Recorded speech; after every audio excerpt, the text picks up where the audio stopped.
부산 수영구의 한적한 골목길 모퉁이를 30년 넘게 지켜온 정숙의 화원이 있었습니다. 가게 주인 이정숙 할머니에게 이 작은 꽃집은 단순한 일터가 아니었습니다. 남편을 일찍 여의고 억척스레 미연을 키워낸 삶의 터전이자 고단했던 세월을 위로해주던 유일한 친구였지요. 새벽 공기를 가르며 꽃시장에 들러 싱싱한 꽃들을 떼어오고 정성스레 물을 주고 가지를 다듬는 것으로 할머니의 하루는 늘 시작되었습니다.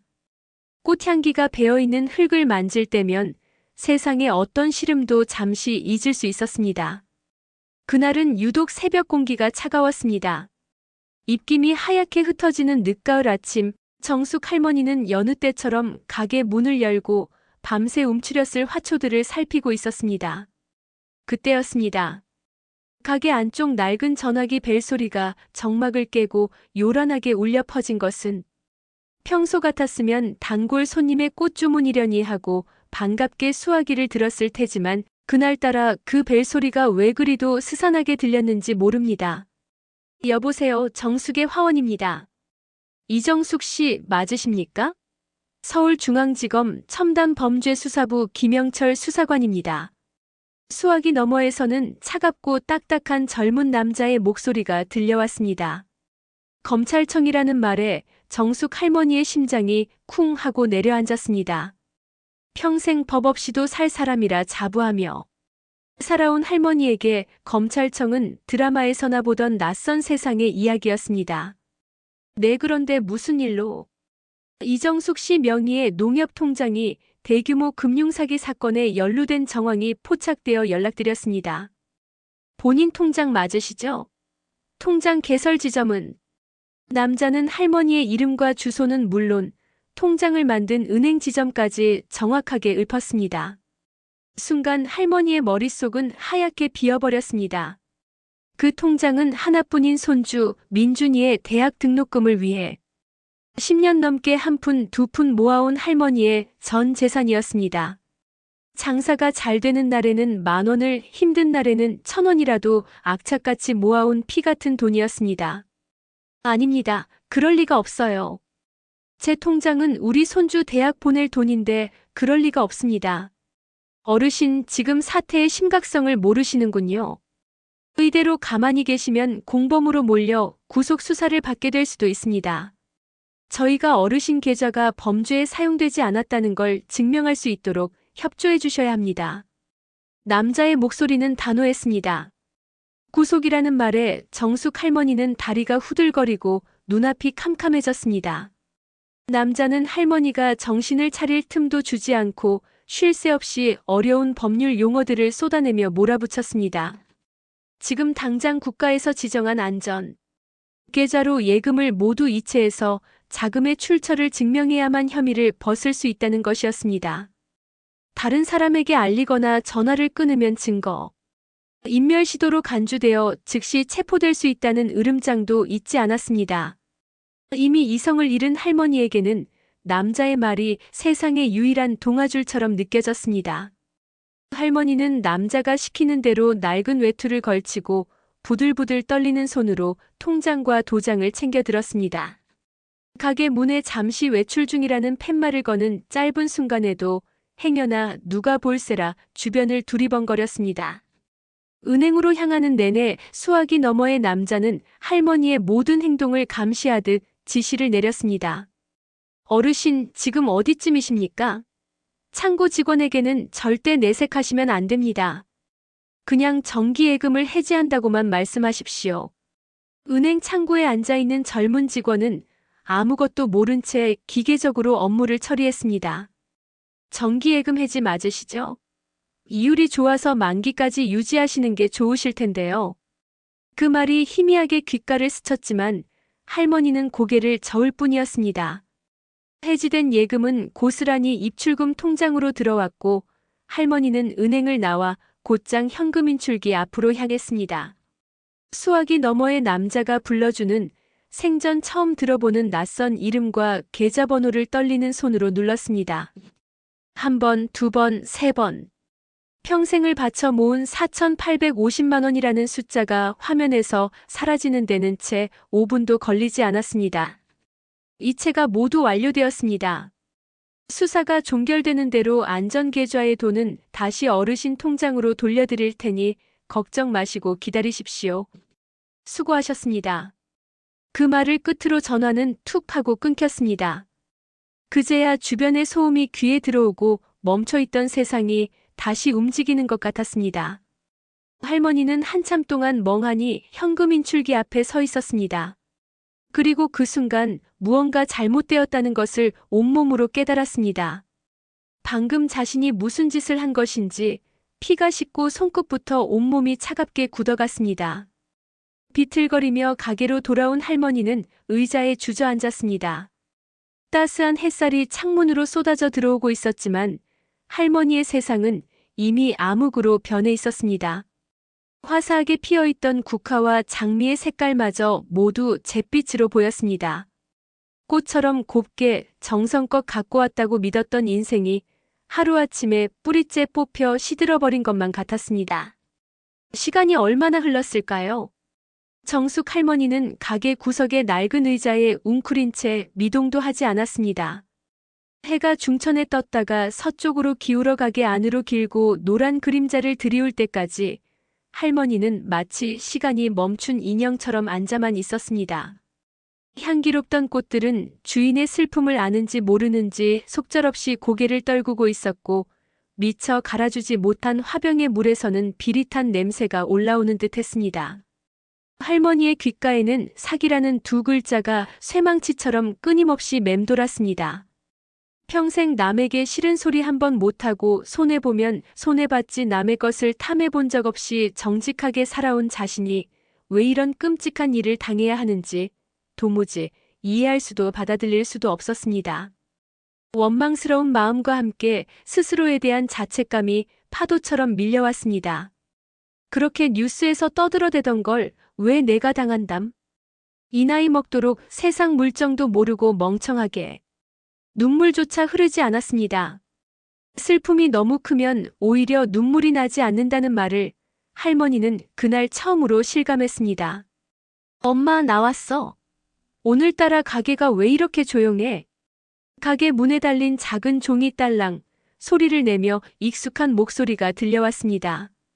퇴근길에 늘 들르곤 하는 딸 미연이었습니다. 미연은 가게 안의 스산한 공기와 넋이 나간 채 앉아있는 어머니의 모습을 보고는 단번에 무슨 일이 생겼음을 직감했습니다. 엄마 무슨 일이야? 어디 아파? 왜 그래? 미연이 다가와 어깨를 감싸 앉아 그제야 본물 터지듯 정숙 할머니의 눈에서 뜨거운 눈물이 쏟아져 내렸습니다. 할머니는 어린아이처럼 딸의 품에 안겨 한참을 서럽게 울었습니다. 울음 섞인 목소리로 더듬더듬 털어놓는 이야기는 차마 믿기 힘든 내용이었습니다. 딸은 어머니의 이야기를 묵묵히 단 한 번도 말을 끊지 않고 끝까지 들어주었습니다. 모든 이야기를 마친 정숙 할머니는 고개를 푹 숙인 채 죄인처럼 말했습니다. 미안하다 미연아 내가 평생 모은 돈인데 우리 민준이 대학 등록금 해주려고 모은 돈인데 내가 다 날려버렸다. 이 멍청한 늙은이가 죽어야지 내가 죽어야 돼. 자책하며 가슴을 치는 어머니를 보며 딸 미연의 마음도 갈기갈기 찢어지는 듯 했습니다. 속상하고 화가 나다 못해 눈앞이 캄캄했습니다. 당장이라도 그 사기꾼을 찾아내 머리채라도 잡고 싶었고 평생 고생만 한 어머니가 원망스럽기도 했습니다. 하지만 미연은 그 모든 감정을 꾹 눌러 삼켰습니다. 지금 어머니에게 필요한 것은 섣부른 질책이나 원망이 아니라는 것을 누구보다 잘 알고 있었기 때문입니다. 미연은 오히려 더 깊이, 더 따뜻하게 어머니의 얼음장처럼 차가운 손을 감싸주었습니다. 엄마, 뭘 그런 말을 해? 죽긴 왜 죽어? 돈이야 있다가도 없고 없다가도 있는 거지. 다시 벌면 돼. 내가 더 열심히 벌면 되지. 그런데 엄마 돈은 잃어도 괜찮아. 다시 벌면 되니까. 하지만 엄마 마음까지 다치게 하지는 마. 세상에서 제일 소중한 건 돈이 아니라 엄마잖아. 내가 있잖아, 엄마 옆에. 딸의 따뜻한 위로에 꽁꽁 얼어붙었던 정숙 할머니의 마음이 아주 조금씩 아주 천천히 녹아내리는 것이 느껴졌습니다. 할머니는 눈물로 얼룩진 얼굴을 들어 딸을 바라보았습니다. 어느새 저렇게 컸을까? 늘 어리게만 보였던 딸의 얼굴에 자신보다 더 깊은 속내와 단단함이 자리하고 있었습니다. 그 순간 할머니는 잃어버린 돈보다 훨씬 더 크고 소중한 것이 자신의 곁에 여전히 남아있음을 깨달았습니다. 그날 밤 미연은 어머니의 가게에서 함께 밤을 보냈습니다. 둘은 말없이 시든 꽃들을 정리하고 화병에 물을 갈아주었습니다. 미연은 어머니를 위해 따뜻한 대추차를 끓여주었고 정숙 할머니는 수십 년 만에 처음으로 누군가에게 등을 기댄 채 차를 마셨습니다. 잃어버린 돈의 액수를 생각하면 여전히 가슴 한구석이 서늘하게 아려왔지만 곁에서 묵묵히 자신을 지켜주는 딸의 온기가 그 시린 자리를 조금이나마 채워주는 듯했습니다. 칠흑 같은 절망 속에서도 아주 작은 희망의 불씨 하나가 가물가물 타오르기 시작한 밤이었습니다.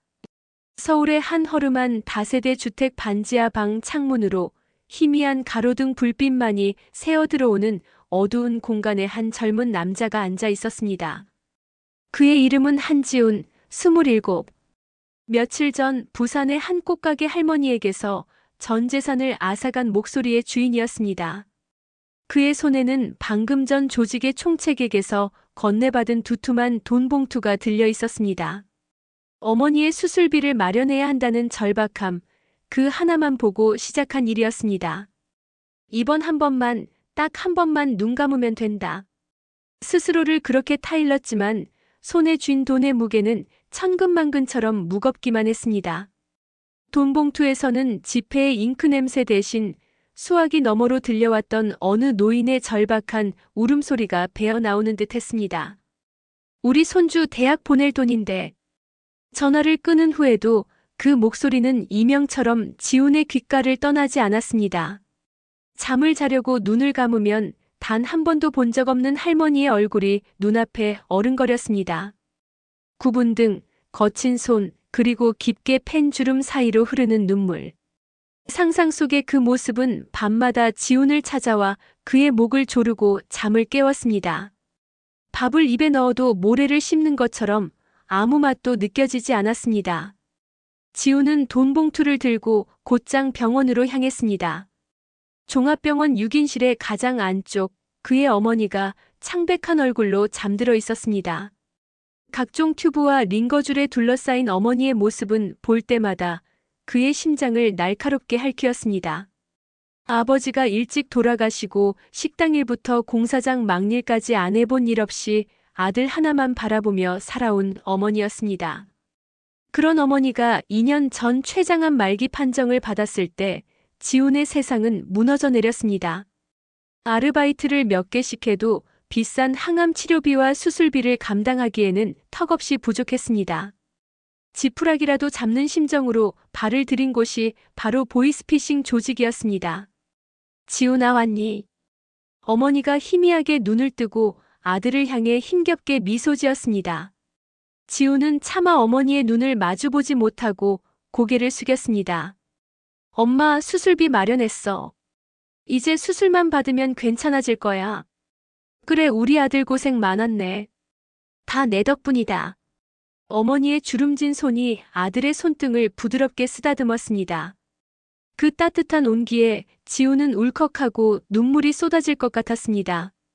이 손은 평생 남을 속이지 않고 정직한 땀방울로 자신을 키워낸 손이었습니다. 그런데 자신은 지금 이 손을 잡기 위해 더러운 돈을 만진 손을 내밀고 있었습니다. 이정숙이라는 이름 석자와 그 이름에 담긴 한 사람의 인생의 무게가 납덩이처럼 그의 어깨를 짓눌렀습니다. 남의 눈에서 흐른 피눈물을 삼켜 얻은 돈으로 어머니를 살린들 그것이 과연 무슨 소용이 있을까? 죄책감이라는 날카로운 가시는 점점 더 깊이 그의 심장을 파고들었습니다. 그날 이후 지훈은 돈을 가방 깊숙이 넣어둔 채 병원 근처에 싼 여인숙을 전전했습니다. 돈을 가지고 있으면서도 선뜻 수술비를 내지 못했습니다.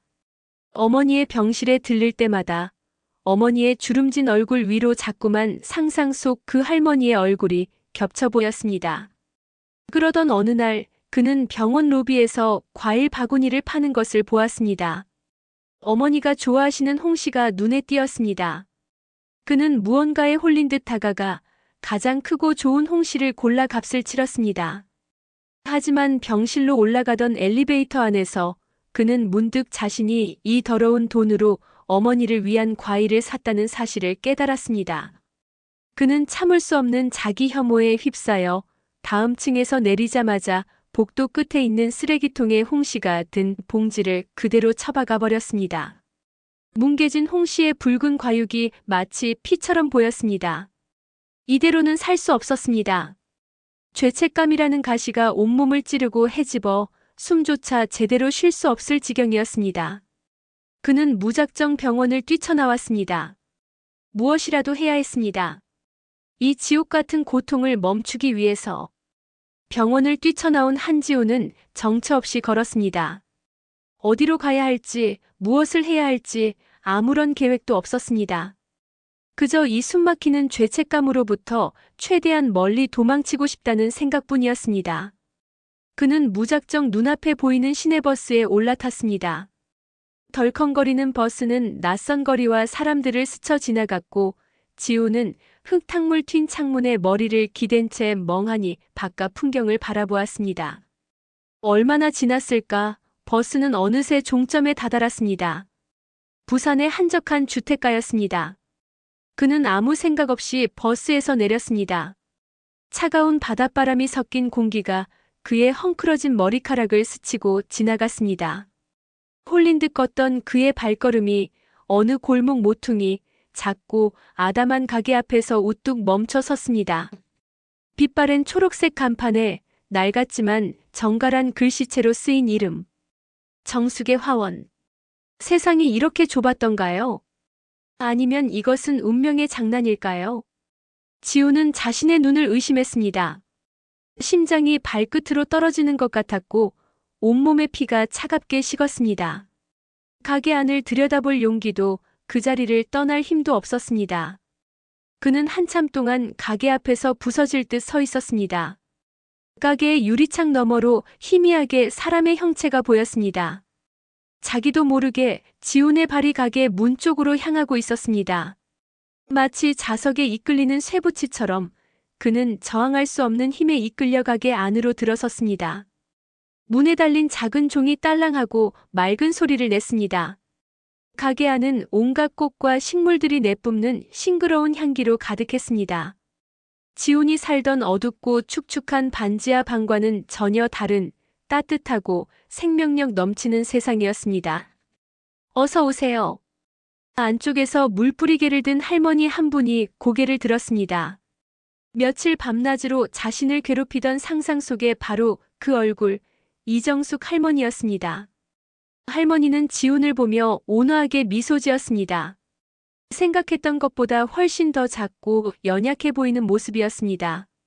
지훈은 순간 숨을 멈췄습니다.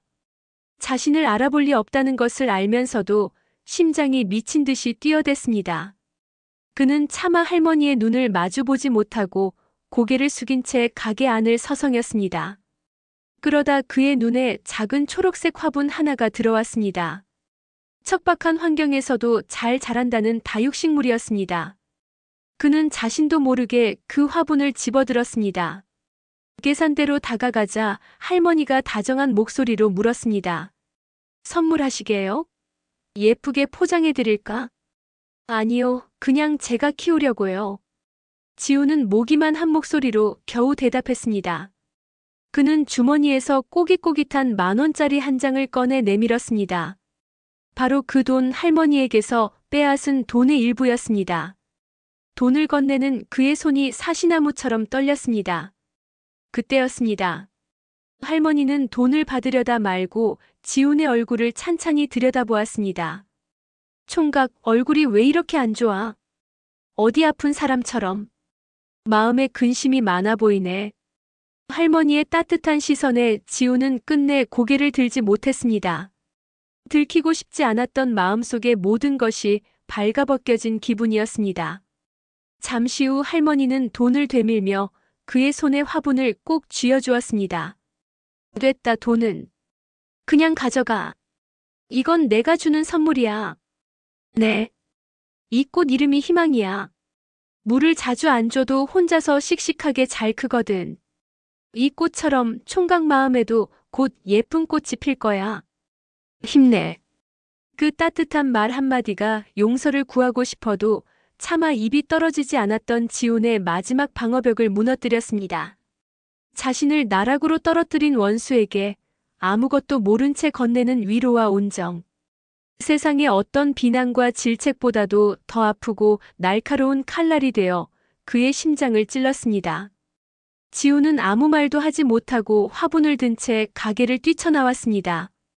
골목 어귀에 주저앉아 그는 어린아이처럼 목 놓아 울었습니다. 손에 들린 작은 화분의 차가운 감촉과 할머니의 따뜻했던 목소리가 그의 영혼을 송두리째 뒤흔들고 있었습니다. 이제 어떻게 해야 할지 그는 알 것 같았습니다. 정숙 할머니의 화원을 뛰쳐나온 한지호는 그 길로 경찰서로 향했습니다. 차가운 쇠문 앞에서 한참을 망설였지만 손에 들린 작은 다육식물 화분이 그에게 용기를 주는 듯 했습니다. 그날 그는 자신이 저지른 모든 죄를 자백했습니다. 수많은 피해자들의 이름과 액수를 진술하는 동안 그의 머릿속에는 오직 이정숙이라는 이름과 총각 마음에도 곧 예쁜 꽃이 필 거야라고 말해주던 그 온화한 목소리만이 맴돌았습니다. 모든 것을 털어놓자 그를 짓누르던 지옥 같은 죄책감의 무게가 아주 조금은 가벼워지는 것 같았습니다. 며칠 뒤 평소와 다름없이 가게 문을 연 정숙 할머니의 앞으로 큼지막한 택배 상자 하나가 배달되었습니다. 보내는 사람의 이름도 주소도 적혀있지 않은 낯선 상자였습니다. 혹시나 또 무슨 안 좋은 일일까 싶어 가슴이 철렁했지만 할머니는 조심스럽게 상자를 열었습니다. 상자 안에는 낡은 신문지로 여러 겹 포장된 돈다발과 어설픈 글씨체로 쓴 편지 한 통이 들어 있었습니다. 할머니는 떨리는 손으로 편지를 펼쳐들었습니다. 이정숙 할머님께 죄송합니다. 저는 할머님께 전화를 걸었던 사람입니다. 어떤 말로도 제 죄를 씻을 수 없다는 것을 압니다. 평생을 바쳐 모으신 돈에 손을 댄 저를 평생 용서하지 마십시오. 어머니의 병원비 때문에 눈이 멀어 돌이킬 수 없는 죄를 지었습니다. 며칠 전 할머니의 가게에 찾아갔던 것을 기억하십니까? 아무것도 모르시는 할머니께서 제게 건네주신 작은 화분과 따뜻한 말씀 한마디가 죽은 것과 다름없던 제 마음을 살렸습니다. 할머니께 받은 상처보다 할머니께 받은 온기가 제게는 더 컸습니다. 이 돈은 제가 가졌던 몫의 전부입니다. 할머님께서 잃으신 돈에 비하면 턱없이 부족한 액수지만 부디 받아주십시오. 남은 돈은 평생을 일해서라도 반드시 갚겠습니다. 다시 한번 무릎 꿇고 용서를 빕니다. 할머님의 따뜻한 마음을 평생 잊지 않고 살겠습니다. 편지를 다 읽은 할머니는 조용히 눈물을 닦았습니다. 눈물은 분노나 원망이 아니었습니다. 자신에게 씻을 수 없는 상처를 준 젊은 청년의 뒤틀린 삶과 그가 느꼈을 고통과 후회가 고스란히 전해져 오는 듯해 마음이 아팠습니다. 할머니는 한참 동안 돈다발과 편지를 번갈아 내려다보았습니다. 그리고 결심했습니다. 다음 날 정숙 할머니는 그 돈을 들고 구청으로 가 가게 옆 오랫동안 버려져 있던 작은 공터를 임대했습니다. 그리고 그곳에 쌓여있던 쓰레기를 치우고 딱딱하게 굳은 땅을 일구기 시작했습니다. 그 소식을 들은 딸 미연과 동네 사람들이 하나둘씩 일손을 보탰습니다. 할머니는 그 돈으로 예쁜 꽃씨와 모종을 잔뜩 사왔습니다. 그리고 사람들과 함께 정성껏 땅에 심었습니다. 봄이 되자 황량했던 공터는 어느새 형형색색의 꽃들이 만발한 아름다운 정원으로 변해 있었습니다. 펜지, 데이지, 금자나 저마다의 빛깔과 향기를 뽐내는 꽃들 사이로 아이들의 웃음소리가 번져나갔고 동네 어르신들은 새로 놓인 벤치에 앉아 담소를 나누었습니다. 사람들은 그곳을 정숙의 꽃밭이라 불렀습니다.